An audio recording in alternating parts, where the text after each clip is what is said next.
Storybox presents Strange Dr. Daffodil by Anor Almera. Prince Matthew was ill and had to stay in bed. "You can't go in and see him, Zelia," the king told Matthew's sister. "You might catch his illness, darling," explained the queen.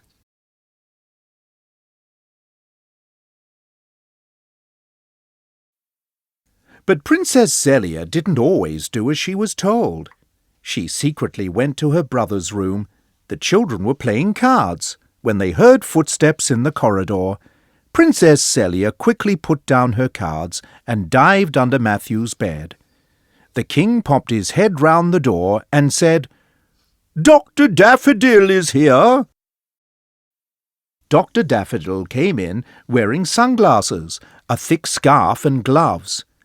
Matthew thought, "Wow! Dr. Daffodil must feel very cold." Dr. Daffodil went over to the prince's bed. "Don't move. I'm going to examine you." "I don't want you to," said Matthew. "What are you going to do to me?"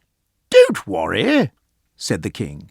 "Dr. Daffodil needs to have a look at you to try and find out what is wrong."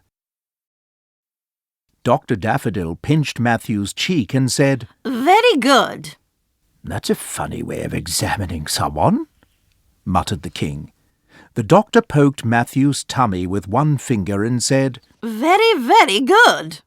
Then she grabbed his arm, squeezed it, and said, Very, very, very good." The king was not happy. He said, "Excuse me, but I think Matthew is really quite ill." Dr. Daffodil looked impatient and said, "Your Majesty, do something for me. Go and fetch a blanket, a hot water bottle, and a hat for the prince." "A hat?" "Yes, to keep his ears warm. Quick!" As soon as the king left the room, the doctor gave a horrible smile and rubbed her hands. She pointed her finger at Matthew and chanted a strange spell. "Bring string, tie tight, no fight." In a flash, the prince was tied up tight. "So you're not?" yelled Matthew. Dr. Daffodil laughed. She took off her sunglasses and her scarf and said, "Hee! I fooled all you silly people." Princess Zelia trembled under the bed. She could see that the doctor was really Onion Bunyan, the Wicked Witch.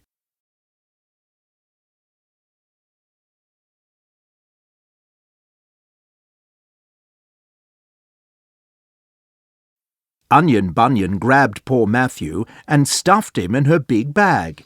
"I have dreamed of this for so long," she said. "A prince, a new flavour. Right, I'm off, and I'm taking my dinner with me." Just then, Princess Zelia leapt out from under the bed. She pointed her finger at the witch, just as Onion Bunyan had done, and repeated the magic spell. "Bring string, tie tight, no fight." In a flash, the witch was also tied up tight. Onion Bunyan roared and struggled so hard that her wig fell off. Sparks shot out of her eyes and her nose twitched angrily. She shrieked another spell in a rage. "Wicked secret trickster! Turn into a viper!" But she couldn't point her finger at Zelia as she was all tied up, so nothing happened. "Little brat! Screamed the witch. Just you wait!" Meanwhile, Prince Matthew was wriggling around inside the witch's bag. Zelia ran over to set him free. Then Matthew pointed his finger at Onion Bunyan and repeated the spell, making sure he got it right. "Wicked secret trickster! Turn into a viper!" A flash of lightning lit up the room. There was now a snake squirming around on the ground where the witch had been.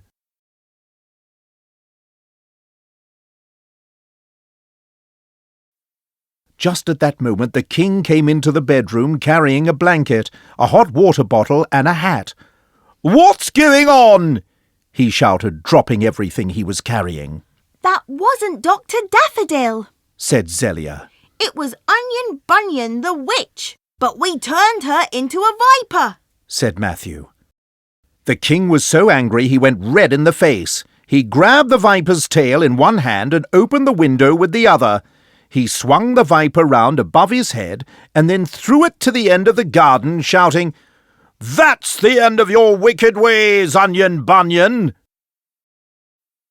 Just then the Queen came into the bedroom, followed by the real Dr. Daffodil.